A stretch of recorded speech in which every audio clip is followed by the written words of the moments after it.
Olá, irmãos. Boa noite, paz e graça. Estamos aqui mais uma vez, né, para refletirmos sobre a palavra de Deus. Mais uma lição que foi confiada a mim.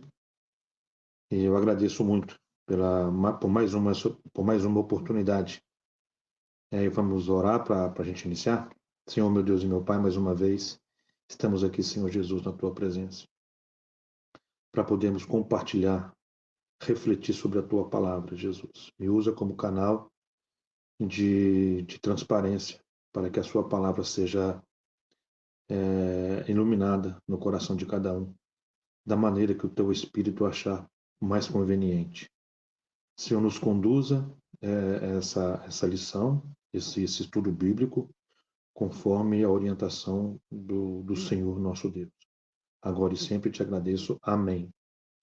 Bom lá, irmãos, lição hoje número 5, né? 6 de fevereiro. Eu quero tentar apresentar nessa lição de hoje, né, como objetivo, apresentar as raízes e danos causados pela murmuração entre o povo de Deus. Diga de passagem, nosso tema hoje, tá? Da lição 5 é motim em família. Tá bom? Esse é o tema da lição de hoje. E a gente vai tentar apresentar aqui as raízes e danos causados pela murmuração entre o povo de Deus, identificar o real motivo que culminou a rebelião dos irmãos contra Moisés, Miriam e Arão, né? E conscientizar de que Deus honra o líder manso e humilde, punindo os que se intentam o mal, né? Principalmente contra essas pessoas. Nosso texto áureo está em Filipenses 2:14, que diz: Fazei todas as coisas sem murmuração nem contendas. Verdade prática? Das murmurações derivam as contendas. Por isso, devemos evitá-las em nossa família. Amém? Eu peço aos irmãos aí que já começa comentando, dando seu boa noite, para a gente aqui não ficar sozinho, né? Eu fico muito contente quando eu vejo as pessoas. Nós temos hoje agora 16 online, né? Eu quero contar com vocês aí nessa e compartilhar com vocês essa lição de hoje, tá bom?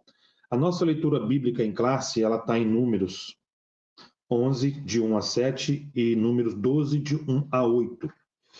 Certo? Quando se fala, irmãos, em motim na Bíblia, também é traduzido como queixa. Inclusive, é o título dado aqui para essa passagem aqui em Números, tá? Mas quando se fala de queixa, o êxodo é um prato cheio para isso, né? A Bíblia diz que por 10 vezes o povo murmurou contra Deus no deserto e contra Moisés também. Né? E isso, com certeza, culminou com que a primeira geração do deserto não entrasse na terra prometida, inclusive Moisés, Miriam e Arão, certo? E aqui nessa estreita passagem pode ser visto 3 queixas feitas a Deus pelo povo, das 10, né? Selecionou só nessa passagem aqui, a gente vai estar ministrando pelo menos essas três queixas, tá?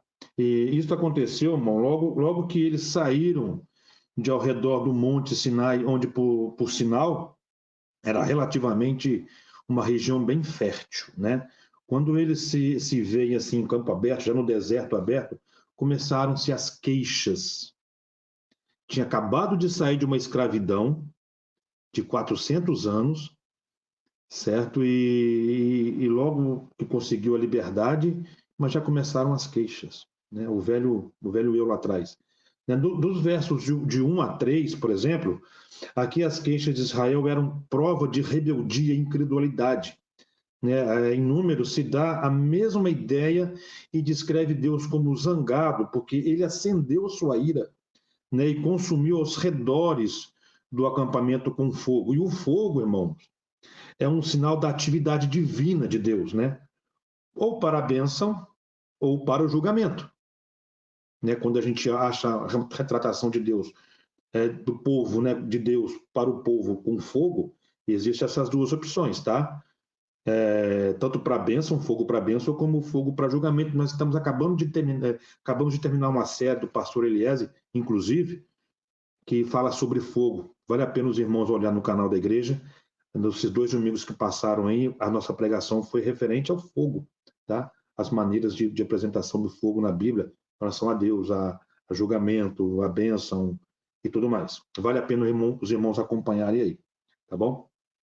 O texto, irmão, não revela exatamente o que foi queimado aos arredores do acampamento, né? Mas este fogo serviu também para mostrar que as queixas chegaram mal, né, aos olhos do Senhor, porque, né, nos versos 4 a 35, resumidamente, começa usando o nome vulgo, né?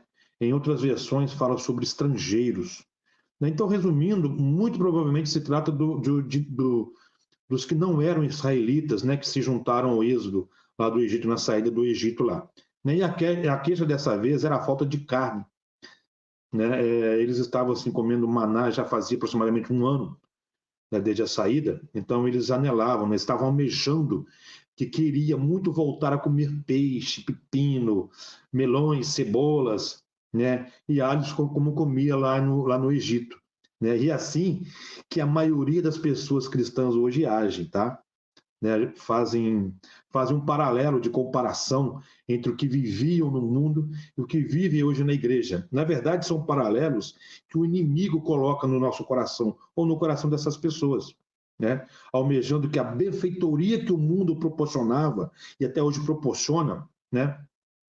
Ou seja, os prazeres do mundo, não deixou para trás esses prazeres, queriam voltar, porque na igreja não é como lá no mundo, né? Aquelas coisas que a gente que o inimigo apresentava para a gente, aqui na igreja é diferente, né? Tem muita gente que veio para a igreja, mas não deixou Cristo entrar nele. Entraram para a igreja, mas Cristo ainda não entrou nessas pessoas, né?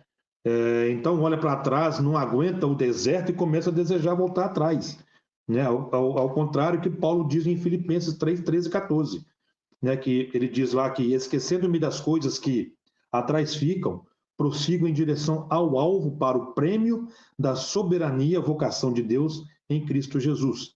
Né? Muitos entraram na igreja, mas a maioria não deixam Cristo entrar neles. É o que eu acabei de dizer. Né? Voltando lá para as queixas de Israel, irmãos, mais uma vez, né, a ira do Senhor se acendeu contra eles. Porém, pareceu mal aos olhos de Moisés também, dessa vez, né? Aí, em uma oração assim, bem prolongada e um pouco irada, né? Ele desabafa a sua frustração diante de Deus e ora fazendo analogia, analogando o povo referente a uma criança que ainda mamava, né? Criança recém-nascida, de tanta reclamação. Né? Então, ele fez uma analogia fazendo, pô, se o povo está parecendo criança, como criança que está mamando ainda, né? Por causa dessas reclamações, dessas queixas. Né? Por fim, para a finalidade desta lição, Miriam e Arão, que os irmãos de Moisés, começaram também a se rebelar contra eles. Aí vem a nossa, né, o título dessa lição aqui, né? E por fim, irmão, a finalidade por fim, né, como eu falei, os irmãos de Moisés começaram a fazer um motim contra eles. Com relação ao conteúdo do desafio lançado por eles, da suprema autoridade de Moisés, né, tem alguns pontos em comum com os fatos narrados lá no capítulo 11, né, onde eu citei das 2 primeiras queixas deste texto aqui. Tá? Embora pareça ser menos sério ao descontentamento generalizado do povo, foi fundamental. Tá? Não foi mero caso de inveja familiar, porque bem sabemos que Miriam, que era uma profetisa, portanto, chefe das mulheres, né, cheias do Espírito, e Arão, seu irmão, ele era o sumo sacerdote, portanto, supremo líder religioso, né? E era irmão de Moisés. Aqui a gente pode observar, irmãos, que houve uma aliança entre o profeta e o sacerdote, né, que, diga de passagem, foi o sacerdote, o sacerdócio mais o profeta, né? Isso aí foram protótipos da religião israelita nessa época. Foi daí que nasceram esses nomes, né? Desafiando assim a posição, eles se juntaram desafiando a posição de Moisés como mediador entre Deus e Israel. né? Essa murmuração, irmão, está ligada também ao questionamento da autoridade espiritual de Moisés. Miriam e Arão, que provavelmente não fez bem aos olhos dos irmãos, né? Com toda essa queixa, com toda essa, né, fazendo esse montinho, né? Existe um certo dilema, irmão, com relação à mulher cuxita, porque relaciona essa mulher a Cush, né, Etiópia? Porque eles usaram como desculpa, né, a princípio, por causa da inveja e dos ciúmes, começaram a querer pré-julgar Moisés pelo fato de ele ter casado com uma mulher aparentemente etíope, né? Nesse caso, a Septuaginta e a Vulgata Latina, ela apresentam essa mulher como natural da Etiópia, né? Já as tradições judaicas dizem que ela era Zípora, né? Associando ela à cidade de Cusã, a mesma cidade lá de Abacuque 3 e 7, tá bom? Detalhe, tá? Cusã também tem sido identificado como região da Etiópia, né? Já outros teólogos, outros estudiosos, preferem pensar em Midian, ou algum aliado ali daquela região, daquele território, tá? Existe, irmãos, uma lenda judaica que foi registrada por Flávio Joséfo, tá? No livro de Histórias dos Hebreus. Eu tenho esse livro aqui em casa, tá bom? Eu não quero fazer nenhum merchan, né? Mas é isso aqui, ó. É muito bom para a gente acompanhar histórias, tá? Isso aqui não tem nada a ver com a Bíblia, mas existe histórias entre linhas aí que a gente provavelmente tem curiosidade, mas não levo isso como estudo, só para conhecimento mesmo. Por isso que eu falo que ela é uma lenda judaica, né? Porque esse daqui são livros não apócrifos, né? Então não precisa ser usado como leitura. Mas só para comentar para os irmãos o que diz Flávio Joséfo, né, nessa história, que sugere que antes de Moisés fugir para o deserto de Midian, ele foi general, comandante em uma campanha egípcia contra a Etiópia. Aí a filha do rei etíope teria se apaixonado por Moisés, o que resultou num casamento. Mas não deixo de pensar que são invenções, né, românticas, igual eu comentei, que a identidade dessa mulher ainda continua sendo incerta na minha visão, ok? Igual eu falei, tem alguns estudiosos que relacionam ela a Midian mesmo, tá bom? Mas isso aí só porque se conta esse relato, porque eu vi outras histórias e tem vários teólogos e estudiosos que também têm essa primazia aí de informar que ela é essa mulher etíope, né? E eu quis contar essa história porque associar essa mulher etíope a Moisés, né? Sendo que ele passou aqueles 40 anos lá em Midian, né? Mas eu quis só comentar para os irmãos essa história, esse conto, esse fato, né? Voltando lá na rebelião de Miriam de Arão, o motivo principal não era somente essa mulher cuxita, né? Os textos não explicam por que Miriam e Arão puseram objeções contra essa mulher, né? As objeções eram apenas uma cortina. Quando Miriam e Arão usou esse item, esse caso, foi como uma cortina de fumaça, né? Porque o problema real veio à tona lá em Números 12 e 12, né? Que diz o real motivo, né, de ela começar a pré-julgar Moisés, querer fazer motim, fazer queixas contra ele, né? Porventura falou o Senhor somente por Moisés? Não falou também por nós? Literalmente, Miriam e Arão queria se colocar no mesmo patamar que Moisés. Logo em seguida, Deus fala aos dois, repreendendo que que não tem como se comparar a Moisés, né? Porque se dentre eles tivesse um profeta, o Senhor se manifesta e fala através de sonhos e visões, mas com Moisés não era assim.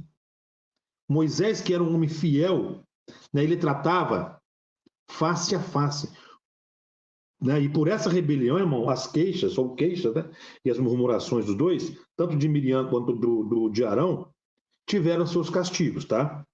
Não ficaram por isso só, não. Então, é só a gente continuar a leitura desse livro, desse texto, né, do capítulo 12, por exemplo, que a gente vai ver o desfecho da punição de Miriam, tá bom? Mas isso foi só mesmo uma reflexão referente à nossa leitura, que está lá em Números 11, de 1 a 7, e de Números 12, 1 a 8, os irmãos podem abrir a Bíblia e acompanhar, que vai ser justamente essa história que a gente vai estar narrando, que a gente narrou, e vai estar fazendo alguns comentários em cima, tá? Vamos lá, os irmãos que estão presentes conosco aqui, temos 18 online, irmão Eliezer, pastor Eliezer, irmão Ney, Alexandre, Eurades. Muito boa noite, irmã Eurades. Irmã Maria, Alice. Eu enfatizei assim, irmão, porque a irmã Eurades, ela é a minha cunhada lá do Brasil, tá bom? Irmão Ronaldo, irmã Ana Cláudia, muito feliz em ver vocês aqui, tá bom? Irmão, a gente vai direto para o item 2 aqui da revista, porque os comentários do texto da leitura bíblica em classe que eu fiz aqui, nós já introduzimos na lição, né? E comentamos a respeito do item 1 e seus subitens, tá? Que são as 3 queixas que eu citei aqui nesse texto de Números, na leitura bíblica em classe, também está relacionado aqui no item 1 da revista. Tá bom?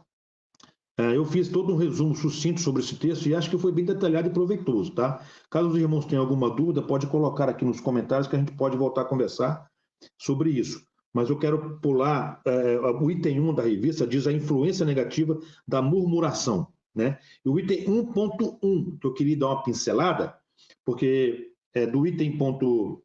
Eu vou estar explicando aqui, tá? Porque eu gostaria de pincelar justamente esse subitem 1 do 1, né, uma vez que nós já falamos sobre os outros itens. Né? A primeira e a segunda, a terceira queixa do povo de Israel, que se refere aos subitens 1, 2, 1, 3 e 1, 4. Então, de maneira bem rápida e sucinta, eu vou pincelar aqui o subitem 1.1 para não passar o item 1 batido. Tá? Porque esse subitem, esporadicamente, tem 4 subitens. 3 desses 4 subitens já foi comentado aqui na leitura bíblica de classe. Porém, o item 1.1, eu quero fazer uma rápida reflexão nele aqui. Tá bom? O título, né, assim nascem os motins. A palavra motim refere-se aos atos explícitos de desobediência ou a reação negativa contra as regras e as ordens estabelecidas entre o grupo, num grupo social. Neste caso, do povo israelita contra Deus e Moisés. Né? Aqui na lição, o escritor ele enfatiza bem e agrega a palavra motim a desobediência como fator principal da causa. Certo? Mas o que geram essas atitudes, podemos relacionar várias situações. Né? Eu gostaria de citar algumas. Por exemplo, umas referências para os irmãos. Por exemplo, lá em Gálatas 5, do 19 a 21, na minha visão, ok? Podemos selecionar quase todas estas obras da carne. O que titula esse texto, irmãos, lá em Gálatas, justamente as obras da carne, tá? E isso é como fator que agrega para incitar um motim ou uma queixa. Para mim, igual eu falei, na minha visão, todos esses relatos aqui ajudam a incitar essa inveja. Eu vou estar lendo para os irmãos aqui, os irmãos vão compreender. Ó. Ora, as obras da carne são conhecidas e são imoralidade sexual, impureza, libertinagem, idolatria, feitiçarias, inimizade, rixas, ciúmes, iras, discórdias, divisões, facções, invejas, bebedeiras, orgias e coisas semelhantes a essas. Declaro a vocês, como antes já os preveni, que os que praticam tais coisas não herdarão o reino de Deus. Diz lá em Gálatas, tá? Podemos também, irmão, citar outros casos de montim ou queixa na Bíblia, né, que, por exemplo, eu quero usar o exemplo de José, do Egito, lá em Gênesis 37, 18, né? Seus irmãos, por ciúmes, o venderam. Né? E para seus irmãos era para se livrar dele, né? Para Deus era para ele governar, para ele ser governador do Egito, né? E salvar sua família da fome. Jesus, quando foi à casa de Zaqueu, onde a Bíblia diz que as pessoas, por discórdias e divisões, pelo fato dele ser chefe dos publicanos, murmuravam contra ele, em Lucas 19, 7. Né? Para a multidão, Para a multidão, é porque Zaqueu era pecador. Mas para Jesus, olha só, para a multidão, né, via o cara como pecador. Né, mas para Jesus, era para levar salvação àquela casa. E o povo estava murmurando por conta disso, desse encontro de Jesus com, com o publicano, né? Zaqueu. Esses são, irmãos, alguns motivos para se criar motins, né? E queixas contra alguém ou contra algo, né? Principalmente esses relatos aqui de Gálatas, né? São várias situações que, se a gente não ficar numa frequência, a gente acaba caindo nisso aí e por inveja ou por ciúme, criando casos contra outras pessoas, né? O motivo da rebelião de Miriam e Arão, a inveja. A inveja, irmãos, é uma das maiores demonstrações de mesquinharia humana, né? Isso é causado pela queda no pecado. Isso eu considero, né? Os invejosos, irmãos, chegam a fazer até campanhas, né, que, traduzindo melhor, chegam a fazer motim para perseguir, para fazer perseguição contra essas vítimas, né? Porque as pessoas criam vítimas de perseguição por causa de inveja, né? Nas quais, na maioria das vezes, irmãos, não tem qualquer culpa por terem despertado algum sentimento ruim nesses invejosos, né? Geralmente é assim: os mal-sucedidos, eles têm inveja dos bem-sucedidos, né? E geralmente, na busca de justificar seu fracasso, né, começa a colocar defeito e perseguir os que têm sucesso. Os irmãos, por exemplo, Miriam e Arão, não foram diferentes disso, tá? E murmuraram contra Moisés e contra Deus, porque de uma forma ou de outra, eles estavam questionando Deus pelo fato deles se compararem a Moisés, né? E dizendo que Deus só falava por meio de Moisés, né? E que poderia também ter falado por meio deles, e que falavam por meio deles também, né? Só que essa murmuração, a Bíblia diz que Deus ouviu isso, e depois, no final, a gente vai ver, né, as consequências, que foi na punição de Miriam, né? E Moisés, irmãos, ele era um legislador do povo, porta-voz de Deus para o povo, né? Lá em Eclesiastes 4:4 diz que também vi eu que todo o trabalho e toda a destreza em obras traz ao homem a inveja do seu próximo. Também isto é vaidade e aflição de espírito, conforme a versão ACF, tá? Contudo, irmãos, o Moisés ele era muito habilidoso no que fazia, e isso contribuiu muito para que acendesse a inveja e o ciúme dos irmãos dele, Miriam e Arão. Você sabe por quê? Porque esse verso lá em Eclesiastes denota, na minha visão, que quanto mais você for habilidoso, bom no que faz, estratégico, produtivo, desbravador ou coisa do tipo, você ainda causa inveja nas pessoas por ser bom naquilo que faz. Se você domina, você estudou para isso, você tem consciência das coisas, você fez, aprendeu.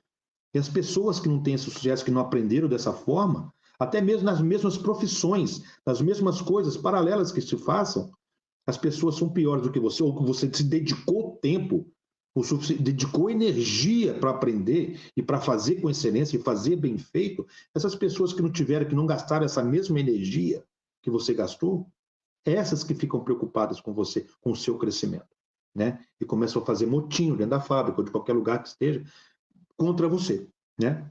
E já está provado para mim, né, as mais puras, né, para minha carnalidade, uma pessoa que está coberta de inveja, é uma pura carnalidade, né? Muitas vítimas da inveja já descobriram, né, que a melhor maneira de evitar o invejoso não é fugir deles, né? Ou até mesmo se calarem diante dos invejosos.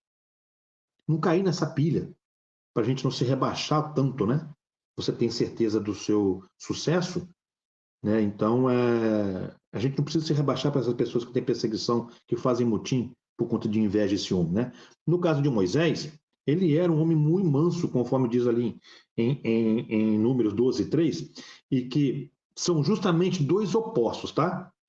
Né? Ser manso e ser invejoso, eles são completamente os opostos disso aí. Conforme eu citei lá em Gálatas 5, 21, a parte A do versículo que fala sobre as obras da carne, e que a inveja faz parte dessas obras, e que tais obras não herdarão o reino de Deus, de contrapartida, os mansos herdarão a terra, né? Os mansos são aqueles que se humilham diante de Deus, porque reconhecem sua total dependência dele, né? E Moisés era este manso. E detalhe, mais do que qualquer homem na terra, até que havia na terra. O oposto de Miriam e Arão, que invejaram Moisés. Tá? Ainda falando da inveja, irmão, vejamos outros casos dentro da família. No Antigo Testamento, por exemplo, vemos o caso de Jacó e Esaú, Raquel e Lia, né? Os irmãos de José, que venderam ele como escravo, movido por pura inveja, né? Mas um dos relatos, mas dentre esses e vários outros, existe um relato, para mim, mais tocante na Bíblia, é referente ao de Amã e Mordecai, tá? Está lá no livro de Esther. Vale a pena até os irmãos olhar nesse livro, está no livro de Esther, sobre a história de Amã e Mordecai, tá? Vale a pena ler essa história, que culminou, essa história, essa inveja, essa perseguição de Amã a Mordecai, culminou na morte tanto de Amã quanto de seus filhos, na mesma forca que ele tinha preparado para Mordecai. Ele acabou caindo no seu próprio veneno e acabou sendo morto, enforcado, tanto ele, Amã, quanto seus filhos. Né? Já no Novo Testamento, dentro daquela lista de vícios, né, preparadas por Paulo lá em Romanos 1 e 29, a inveja, irmãos, ocupa uma posição em destaque, se comparando com um homicídio, né, e ao ódio contra Deus. Né? Parece que o invejoso, não podendo atacar Deus diretamente, porque é o seguinte, geralmente as pessoas ficam se choramingando, né? Dizendo que Deus não olha por mim, porque o Senhor faz isso comigo, Senhor, como se Deus fosse o culpado, né, da causa da falta de sucesso, como se a culpa fosse de Deus, a falta de sucesso dessas pessoas, né? E ele se volta contra o outro ser humano que parece ameaçá-lo por conta do sucesso dele. Né? Paulo advertiu Timóteo, lá em 1 Timóteo 6 e 4, para não se envolver com controvérsias, para não se envolver com controvérsias e disputas pelas quais conduzem, entre outras coisas, a inveja. Tito também, né, foi devidamente advertido e instruído quanto à inveja. Lá em Tito 3:3, né, lá em Tito 3:3 mostra essa repreensão também que Paulo faz a Tito. Né, e vale a pena também os irmãos acompanhar. Né? E assim como eu citei, irmão, o caso de Amã e Mordecai, ter sido tocante o caso da inveja, né? No Novo Testamento também teve um caso trágico. No caso de Amã, eu citei isso como um caso tocante. Tá?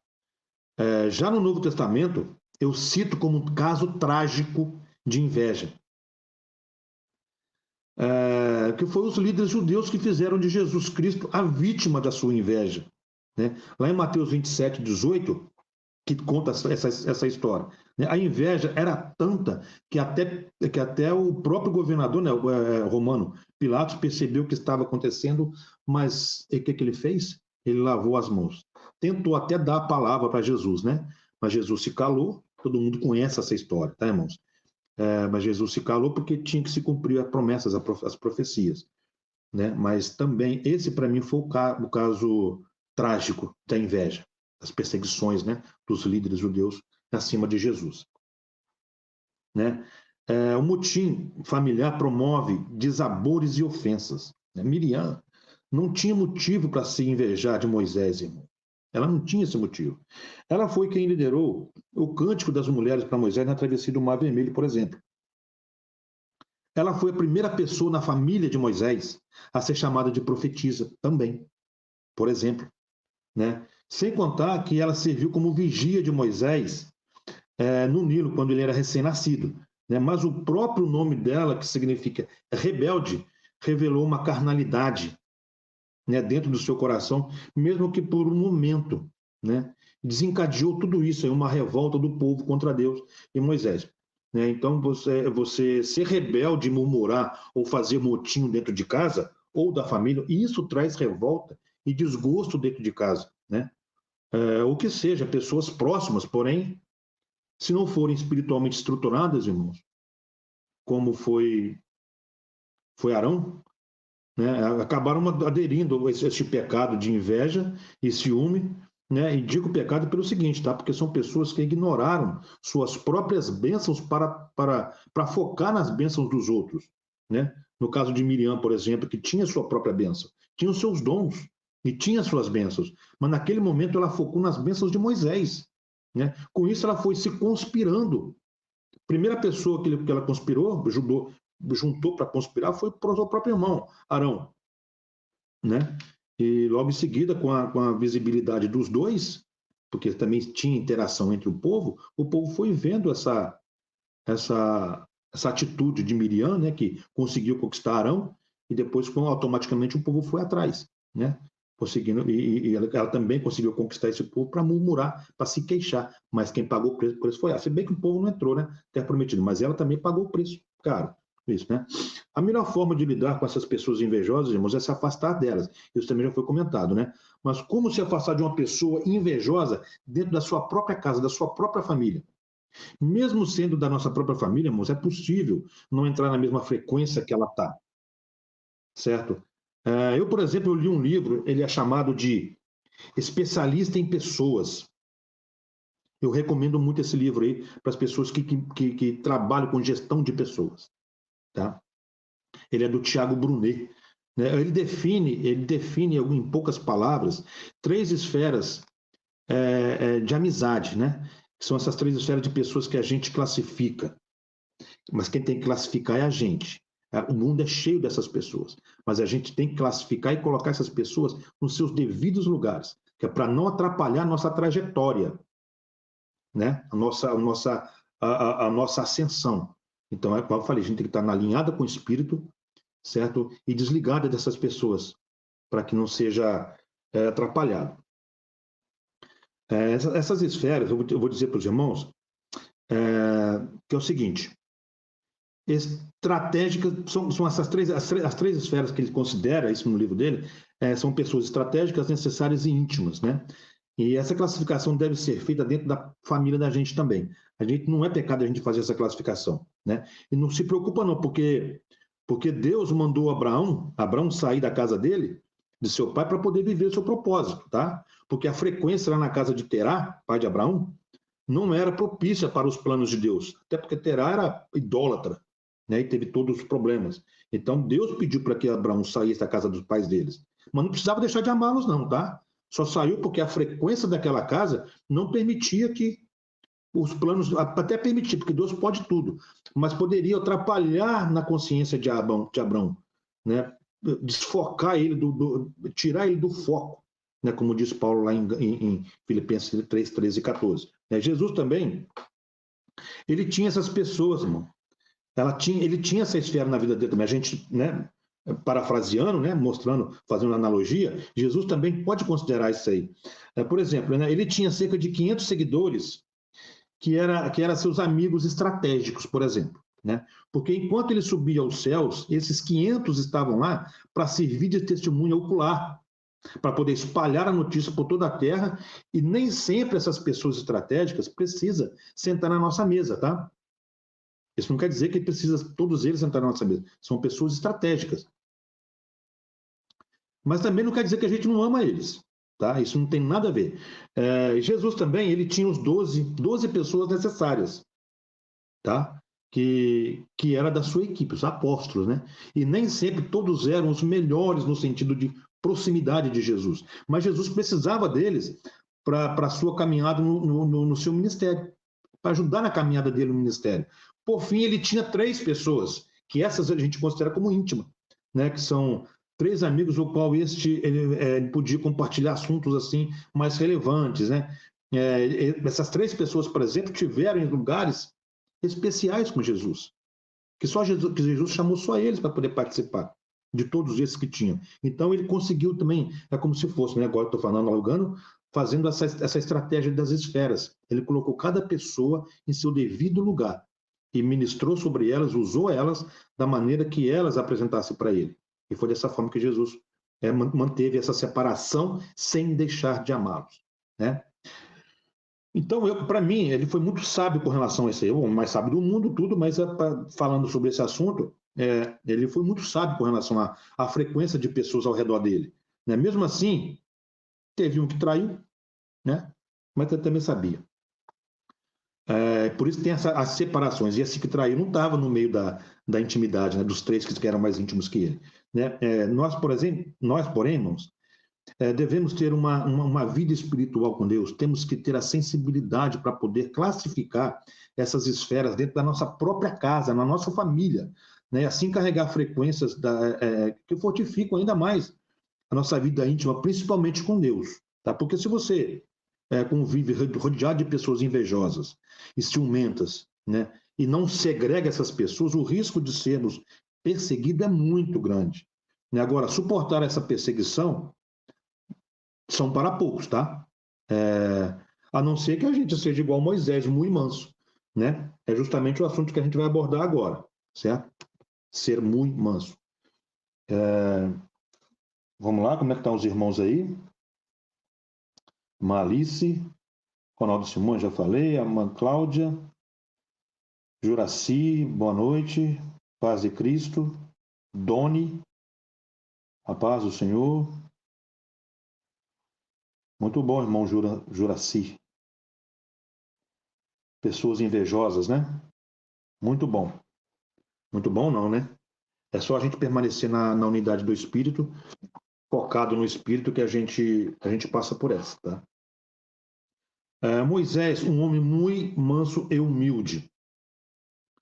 É o mais manso que havia na terra. Paulo faz essa qualidade, irmãos, um dos frutos ou virtudes do Espírito Santo, quando escreve lá em Gálatas 5:23, né? E ele classifica a mansidão junto com fé, fidelidade e benignidade, né? Como um significado de grandes virtudes espirituais, né? Algo assim desejado e buscado por nós crentes, né? Davi, irmãos, ele orou a oração dos mansos em Salmo 10:17. Disse que os mansos haverão de possuir a terra e se deleitarão na abundância da paz, em Salmos 37:11. Paulo exortava a outros com mansidão e gentileza, atribuindo essas virtudes a Cristo em 2 Coríntios 10:11. Ele também convocou os crentes para que cumprissem sua missão em humildade e mansidão em Efésios 4:2. Pedro acrescentou que todos os crentes deveriam estar preparados para defender sua fé e esperança com gentileza e mansidão, na 1 de Pedro 3:15. Né? A mansidão é resultante da verdadeira humildade, por causa do reconhecimento de valores, né, de pessoas, às vezes, sem sucesso, mas, de repente, com algum valor expressivo. Não é totalmente perdido. Isso demonstra que não queremos nos colocar como superiores a eles, né? Temos que ser humildes, né? Deus é a grande fonte desta graça e Jesus Cristo é o maior exemplo disso, né? Foi o que ele demonstrou em sua vida aqui terrena, né? Com sua maneira de tratar as pessoas. A gente conhece muito bem a história de Jesus, né? E como ele conduziu essas pessoas, né? Especialmente Moisés, eu gostaria de classificar algumas virtudes do seu caráter. A liderança, por exemplo. É só acompanhar desde o começo, irmão, de quando Deus o separou para essa missão, tá? Ele foi preparado durante 80 anos, na minha visão, tá?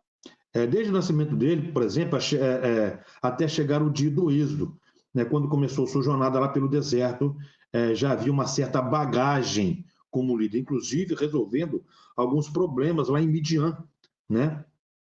Quando ele estava lá no poço e teve o episódio lá dos pastores e as filhas do sacerdote de Midian, né, que Moisés foi e defendeu elas. Né? E existem algumas histórias que eu já comentei sobre o que está escrito lá em Flávio Josefo, que ele já... A história diz, a história não é a Bíblia que diz que ele havia sido um general, né? Mas tudo bem, isso aí é por isso que, de repente, ele também foi preparado nesse tempo como líder. Ele foi um excelente líder. Né? A fé. A gente pode acompanhar lá em Hebreus 11, de 23 a 29, que fala sobre essa fé dele, tá? Intensa vida de oração. Muito primordial na vida do cristão, tá? Mas isso, irmão, deve fazer parte da vida espiritual de todos nós, né? Como pessoas ligadas a Cristo. né? Em todos os momentos de emergência, Moisés recorria imediatamente para Deus, né? E não falava com ele como um estranho, e sim como um filho pede algo para o pai. Por isso sempre ele era ouvido, né? Pela intimidade que ele tinha com Deus, pela proximidade que ele tinha com Deus. Moisés, ele intervia, irmão, em favor do povo em vários momentos críticos, quando eles se tornavam culpados de pecados graves ou apostasia, né? Como no caso que Deus, naquela passagem que Deus ofereceu para destruir o povo e fazer de Moisés uma grande nação, né? Ele orou para que o Senhor os perdoasse, né? Aí é que se viu o amor de Moisés com o povo, né? E a entrega dele para cumprir a tarefa que recebeu de Deus, né? A humildade também era um objetivo dele muito bom, que Moisés era suficientemente grande para não fingir, né, o que realmente era. A grandeza vinha ao encontro dele, sem que ele tivesse que perseguir, né? E a humildade dele é mencionada também como uma característica especial de sua personalidade, lá em Números 12:3. Paulo foi um grande defensor da humildade, né, e nos deixou um vasto caminho, irmão, de orientação para sermos humildes. Tá? Em Colossenses 3:12, ele nos diz, né, para revestirmos como eleitos de Deus santos e amados como humilde e mansidão. Diz também lá em Filipenses 2:3 que não façamos nada para nos vangloriarmos, mas por humildade, considerando os outros superiores a nós mesmos. Né? Mas isso não quer dizer que as pessoas podem pisar na gente, tá? A gente tem que ter a nossa postura, né, principalmente como cristão, certo? E mostrar autoconfiança, né? Autodomínio, autocontrole, de aceitar essas pessoas que às vezes querem ultrapassar, usar a sua vida como trampolim, ou usar você como escada, né? Em vez de levar você junto, ele usar você como escada, puxar você do degrau almejado e ela passar por esse degrau e deixar você cair, entende? Mas aí, irmãos, essa liderança tem um fardo pesado, tá? É o que a gente vai ver agora no item 3.2, tá? O fardo de uma liderança. Apesar dele ser manso e humilde e bom líder, né? Ele teve suas dificuldades em momentos de aperto, né? Pois era muita gente que vivia na porta da tenda dele para pedir conselho, resolver problemas e tudo mais lá, né? E foi logo depois da segunda queixa do povo que Moisés resolveu separar, né, supervisores para ajudar ele, né, como havia aconselhado o Jetro, o sogro dele. Lá em Êxodo 12, desculpa, em Êxodo 18:13, fala sobre esse conselho, quando Jetro foi visitar Moisés lá no acampamento, e Jetro, como um bom líder também, né, ele era um sumo sacerdote de Midian, então, ele, como um líder também, ele presenciou essa dificuldade, esse peso, esse fardo, e orientou Moisés a fazer isso aí, né? E também, quando ele foi desabafar com Deus, né, a respeito dessa pressão que ele estava sofrendo com o povo, todo dia, imagina só, todo dia, de repente, até de noite, né? Foi quando ele recebeu orientação de Deus também, direta de Deus, né, para que ele selecionasse lá os 70 anciões, está dizendo lá em Números 11:16, né? Mas o Espírito do Senhor repousou sobre eles, né, e começaram a profetizar. São casos um pouco diferentes, mas que mostra a dificuldade que Moisés tinha de poder lidar sozinho com as pessoas e que teve ajuda, na primeira instância, com os supervisores que olhavam 1.000, 100 e 10, certo? E os 70 anciões que receberam unção para isso também, né? E essa unção fizeram com que eles começassem a profetizar também diante de todo o povo, né? Talvez o fato de Moisés ter dificuldade para se comunicar, irmãos, ajudou para que este fardo pesasse, porque foi bem no começo lá do deserto, né? Logo na segunda queixa do povo, né? Mas procurou, como um bom líder, resolver esse problema também, né? E nós temos ainda como referência outros líderes citados pela Bíblia que tiveram esses fardos pesados. Eu vou citar algum deles também. Daniel. Lá em Daniel 6 narra o fato quando o rei Dario estabeleceu sobre o reino 120 vices-reis para governar sobre todo o reino. E com 3 chefes acima deles, desses 120, né? E Daniel era um desses 3 estabelecidos pelo rei, né? E como Daniel tinha o Espírito de Deus, ele se destacava né? E isso causou, lembra que eu falei sobre, de repente, você está mesmo patamar, na mesma função de certas pessoas, mas por você ter dedicado mais energia, ter mais experiência, se destacado mais em certas situações, mesmo que tenha outras pessoas no mesmo patamar, supostamente o mesmo patamar, ou na mesma profissão, não gastaram tanta energia. Mas Daniel, qual o diferencial dele? Ele tinha o Espírito de Deus, né? E ele se destacava. Isso causou inveja nos outros vices-reis, né? Ou seja, o fato de Daniel era a inveja do sucesso dele, pois porque já também o rei ele já cogitava colocar ele como chefão geral de tudo, né? Aí o resto de todos, depois da história de Daniel, se acaba e a gente conhece bem, né? Essa história, né? Porque ele foi jogado lá na Cova dos Leões, né? Devido às perseguições sofridas por esse povo. E o detalhe é o seguinte: como ele tinha o Espírito de Deus, até leão fica com dieta. Até os leões ficaram com dieta, porque ele foi jogado nas covas dos leões e nada aconteceu. Depois aconteceu aquilo, né? Os traidores deles, os invejosos, os perseguidores deles foram jogados, eles e suas famílias lá dentro, e os mesmos leões acabou com a inveja deles, né? Nunca mais eles vão ter inveja de ninguém.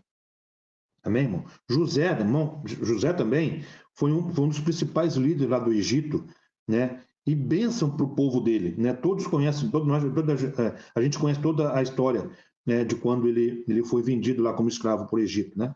E diga de passar, acabamos de ver, nós estamos acompanhando também, né, sobre essa nossa lição diária, nossa leitura diária da Bíblia, acabamos de passar por isso também aí, um pouco atrás, né? Nós já comentamos também sobre a venda de José lá no item de inveja. Porém, o fardo dele também foi antes da ascensão ao poder. Ele teve o fardo dele um pouco antes da ascensão ao poder, uma vez que ele foi sábio, irmão, e íntegro, né, suportando o fardo de não se corromper pelos assédios da rainha. Né, mas ele também tinha do lado dele o Espírito de Deus, porque senão ele não estava na frequência do Espírito e poderia cair. Imagina só, garoto novo, né? Uma assédio de uma rainha, o que ia acontecer, né? Agora, Neemias, pensa num líder, irmão, que era Neemias. Tinha coragem, se fazia disponível, assumia responsabilidades, se comunicava de maneira eficaz, motivava seus liderados, compartilhava planejamentos e organização, estabelecia parcerias de sucesso e sabia lidar com oposição. Isso aí foi o maior fardo dele, porque ele sofria tanto oposição interna quanto externa, né? E muitos queriam impedir a reconstrução lá dos muros, né? E trabalhava para desanimar todo o povo. Sabia que não podia atingir ele, porque ele estava também com o Espírito de Deus, né? Então tentava atingir o povo. Mas ele, como uma dos adjetivos deles, sabia lidar com a oposição, sabia lidar com seus liderados, né? Contudo, irmãos, ele permaneceu firme em seu propósito, né? Focado, né? E com sabedoria e prudência, né? Soube lidar com esses opositores. Na verdade, ele estava construindo uma grande obra e ele não poderia descer, né? E com muita inteligência emocional não deixou seu foco para trás e continuou na perseguição da construção, né? Muitos de nós encontramos esses fardos dentro da nossa própria casa. Por mais que tentamos conciliar tudo com todos, sempre vem influência de fora, irmão.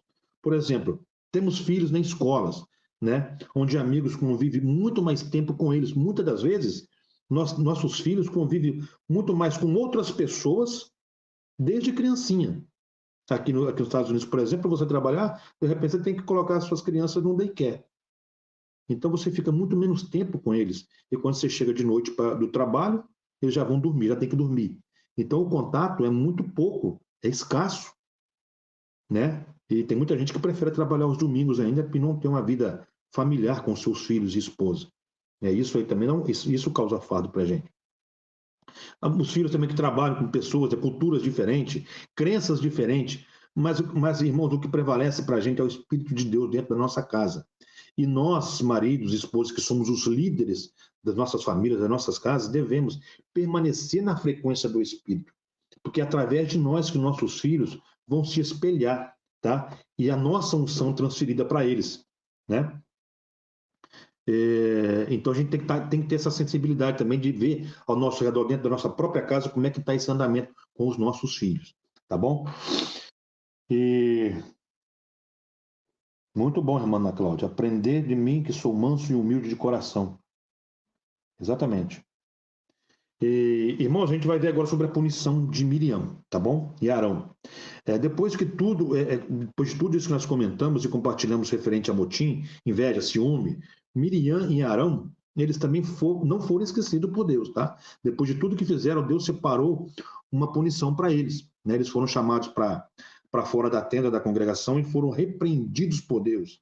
E logo em seguida que o Senhor subiu, né, para a nuvem, com a nuvem, né, para o céu, Miriam já estava leprosa, né? O fato que ela conspirou, né, para seu irmão, né, o Arão, né, e juntos conspiraram contra Moisés, pelo simples fato disso aí, tá? De ele querer se comparar, pôr no mesmo estágio que Moisés, né? No tempo do Antigo Testamento, os leprosos não podiam conviver em sociedade com os sãos, né? Eles eram considerados imundos. Irmãos, a balança de Deus não funciona como uma balança de uma empresa, tá? Por exemplo, que você faz uma benfeitoria, você faz um ato positivo, ganha um pontinho azul. Ping. Alguns que trabalham em indústria, de repente, possa lembrar disso. Eu lembro disso aí, porque na minha função no Brasil, ele era consultor do controle da qualidade, então a gente avaliava as pessoas que tinham mais qualidade. ISO 9001, esse negócio todo, né? Então, se você fazia uma benfeitoria, você ganhava um pontinho azul. Estou parafraseando também, tá? Usando como exemplo, né? E detalhe, são pontinhos acumulativos. Por exemplo, você adquiriu 10 pontinhos azuis, sei lá, estou numerando aí, estou colocando números à toa. Mas lá na frente você vai comete um erro. Aí você leva uma punição, ou seja, leva um pontinho vermelho. E está tudo certo, porque você ainda tem 9 pontinhos azuis. Né? Ou seja, você ainda pode errar mais 9 vezes, que está tudo na média. No meu tempo de escola, por exemplo, as médias para você passar de ano eram no mínimo 5, tá? A soma de todas as provas divididos por elas, divididos pela quantidade delas, eram extraídos a nota final da gente. Resumindo, o aluno tirava 10 no primeiro semestre. No segundo semestre, ele só ia mesmo marcar presença, porque as faltas também elas reprovavam de ano, né? Eles tiravam 0, porque não fazia prova, mas tinha os 10 do primeiro semestre, que dividido pelos 2 semestres, dava média 5. Então você tinha como trabalhar essas médias, né, e controlar, para no final você sair por cima. Como disse, a balança de Deus não funciona dessa forma. Você fez o bem, você foi justo, você amou o Senhor sobre todas as coisas, você ama seu próximo como a si mesmo, você está cumprindo o comandamento de Deus. Agora, se você errou, desobedeceu, pecou, o castigo vem. Não tem bens cumulativos, irmãos, como uma nota de escola, por exemplo. Se quando o noivo vier e você não estiver preparado com azeite na botija, a gente não vai. É triste, né? Mas a gente não vai. Então não tem, eu fiz tanta coisa boa, esse pecadinho aqui, será que vai me tirar do céu? Vai. Miriam, irmão, fez quase tudo certo. Desde o nascimento de Moisés, ela serviu como espia quando foi colocado lá nas margens do rio, né? Sugeriu à filha de Faraó que arrumasse uma hebreia, né, para amamentá-lo, acabou arrumando a própria mãe dele, né? Ajudou nos afazeres lá do Êxodo, cantou junto com as mulheres em coro após a travessia do Mar Vermelho, foi profetisa, aí murmurou. Fez motim, né, contra Moisés, acabou pagando o preço, que a gente já viu esse detalhe, os irmãos também podem acompanhar no restante de Números 12. Talvez, irmão, se fosse mais uma vez, se não fosse a intercessão de Moisés, o pior poderia ter acontecido com ela, tá? Então, irmão, temos que vigiar, temos que fazer sempre uma autoanálise, ter sensibilidade para entendermos as coisas ao nosso redor e nos colocarmos em nossos lugares, lugar onde Deus nos quer exatamente. Não temos que ter inveja, inventar, né, os lugares dos outros. Então, se temos pouca ou muitas coisas para fazer na igreja, por exemplo, já que somos cristãos, vamos levar para a igreja. Né? Se a gente tem muita coisa para fazer, a gente recebeu muitas missões, muitas funções na igreja para fazer, né? E se temos obrigações de mais ou de menos, compromissos que nossos pastores, muitas das vezes, nos confiou, porém, mais a uns e menos a outros, né? Que isso é normal dentro de uma instituição, né? Temos que nos contentar com o que Deus preparou para a gente, né? E fazer tudo isso, mesmo que seja pouco ou muito, com excelência, aquilo que foi confiado para a gente, né? Na parábola dos talentos, lá em Mateus 25 e 15, diz que quando um certo homem, se ausentando do país, confiou alguns talentos, né, para alguns de seus servos. A um confiou 5, a outro confiou 2 e a outro confiou 1.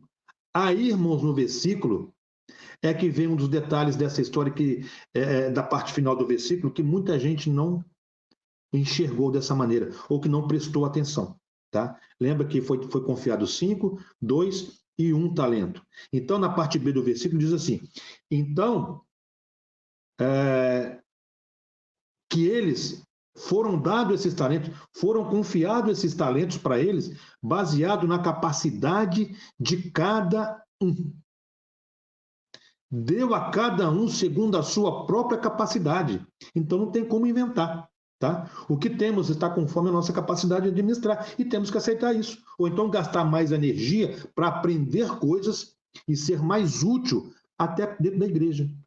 E não olhar a função dos outros irmãos, que faz tanta coisa, tem tanto trabalho para fazer e eu não estou fazendo nada. Oh, meu Deus, por que eu sou assim? Porque você não gasta a energia necessária que aquele irmão gastou. Então, em vez de aprender, de ficar almejando o lugar dele, tenta almejar o que ele aprendeu, como é que foi a trajetória de aprendizado dele, a energia que ele gastou, o tempo de oração que ele gastou para estar onde ele está, e não ficar invejando. Né? Só para salientar isso, não tem nada a ver com galardão, tá, irmão? Esse negócio de acumulação, de cumulativo, tá? Não tem nada a ver com galardão, que na minha visão também, sim, esses são cumulativos, sim, o galardão, tá? Porque quanto mais você fizer aqui na Terra, mais a gente vai ter no céu. Então, para mim, são cumulativos. Quanto mais você fizer, mais obra você fizer, mais benfeitoria você fizer, mais galardão, mais prêmio você vai ter no céu. Tá bom? Mas aí, irmão, ela teve. A gente sabemos do castigo que ela teve, né? Que Miriam pagou por isso aí. Certo? E a gente tem que estar envolvido nessa missão. Certo? Sempre estar envolvido em direção ao foco, certo? Direto ao nosso foco, para a graça de Deus. Eu vou finalizar agora, irmãos, com a conclusão. Nosso tempo já está um pouco avançado. Eu só vou dar mais uma lidinha aqui nos comentários, tá? Tem um irmão que está passando por isso, irmão Juraci, pessoas invejosas na família, eu já comentei. Ana Cláudia aprendeu de Mixomã, também já li. Ana Cláudia aprendeu, está corrigindo, né? A irmã Eurade Salomeu, verdade. Graças a Deus, irmãos, por isso. Então, vamos concluir agora vamos dar a conclusão agora, para a gente finalizar essa aula de hoje, tá bom? Aliás, esse estudo não é uma aula, né? É estudo. E que isso possa servir para a gente buscar o livro de Números, né? Estudarmos um pouco mais sobre eles e ver na íntegra toda essa situação. Né? As queixas do povo contra Moisés, que foram 10 durante esse êxodo, certo? E muito mais, tá? O motim, irmãos, levantado por Miriam e Arão, tinha como causa a inveja da autoridade delegada por Deus a Moisés. Logo, as consequências de atitudes como essas produzem grandes prejuízos morais e espirituais na nossa família.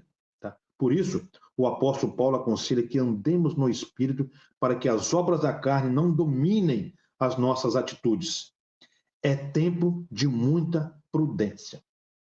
E nós temos que ter isso aí. Tá bom, irmãos? Eu termino essa aula com um amém bem gostoso, bem satisfeito. Espero que os irmãos tenham gostado, aproveitado. E diga de passagem, tá, irmãos? Eu volto a falar igual foi na aula passada, tá? Isso aqui é só um detalhe, é uma semente para cultivar dentro dos irmãos o desejo de buscar essa história e fazer a sua própria interpretação e a sua exegese, né? E buscar meios para poder se orientar com relação a motim, queixas, inveja, ciúmes e etc.